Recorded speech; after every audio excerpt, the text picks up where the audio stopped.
Right now, there is an aspiring teacher who is working on a 60-page paper based on some age-old education theory developed by some dead education professor, wondering to herself what this task that she's engaging in has to do with what she wants to do with her life, which is be an educator, change lives, and spark magic.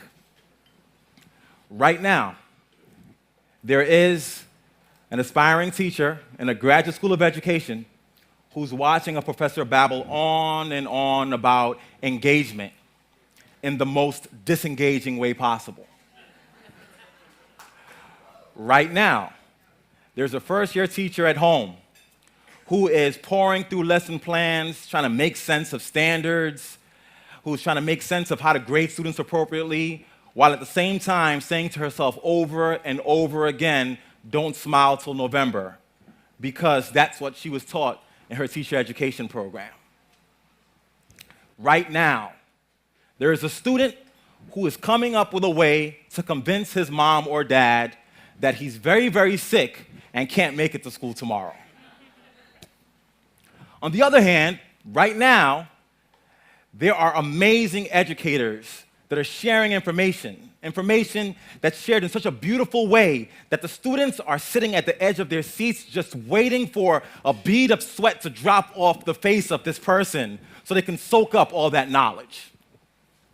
Right now, there is also a person who has an entire audience wrapped with attention, a person that's weaving a powerful narrative about a world that the people who are listening have never imagined or seen before. But if they close their eyes tightly enough, they can envision that world because the storytelling is so compelling.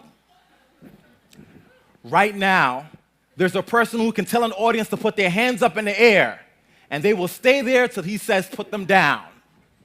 Right now. So people will then say, well, Chris, you described a guy who's going through some awful training, but you're also describing these powerful educators. If you're thinking about the world of education, or urban education in particular, these guys will probably cancel each other out, and then we'll be okay. The reality is, the folks I described as the master teachers, the master narrative builders, the master storytellers, are far removed from classrooms. The folks who know the skills about how to teach and engage an audience don't even know what teacher certification means. They may not even have the degrees to be able to have anything to call an education. And that, to me, is sad. It's sad because the people who I described that were very disinterested in the learning process want to be effective teachers, but they have no models. I'm going to paraphrase Mark Twain. Mark Twain says that proper preparation or teaching is so powerful that it can turn bad morals to good. It can turn awful practices into powerful ones. It can change men and transform them into angels. The folks who I described earlier got proper preparation and teaching, not in any college or university, but by virtue of just being in the same spaces of those who engage. Guess where those places are? Barbershops, rap concerts, and most importantly, in the black church. And I've been framing this idea called Pentecostal pedagogy. Who here has been to a black church? We got a couple of hands. To go to a black church, that preacher starts off and he realizes that he has to engage the audience. So he starts off with this sort of wordplay in the beginning oftentimes. And then he takes a pause and he says, oh my gosh, they're not quite paying attention. So he says, can I get an amen? Amen. So can I get an amen? Amen? And all of a sudden, everybody's reawoken. That preacher bangs on the pulpit for attention. He drops his voice at a very, very low volume when he wants people to key into him. And those things are the skills that we need for the most engaging teachers. So why does teacher education only give you theory and tell you about standards and tell you about all these things that have nothing to do with the basic skills, that magic that you need to engage an audience, to engage a student? So I make the argument that we reframe teacher education, that we could focus on content, and that's fine. And we can focus on theories, and that's fine. But content and theories with the absence of the magic of teaching and learning means nothing. Now, people oftentimes say, well, magic is just magic. You know, there are teachers who, despite all their challenges, who had those skills, get into those schools, and they're able to engage an audience. And the administrator walks by and says, wow, he's so good. I wish all my teachers could be that good. And when they try to describe what that is, they just say he has that magic. But I'm here to tell you that magic can be taught.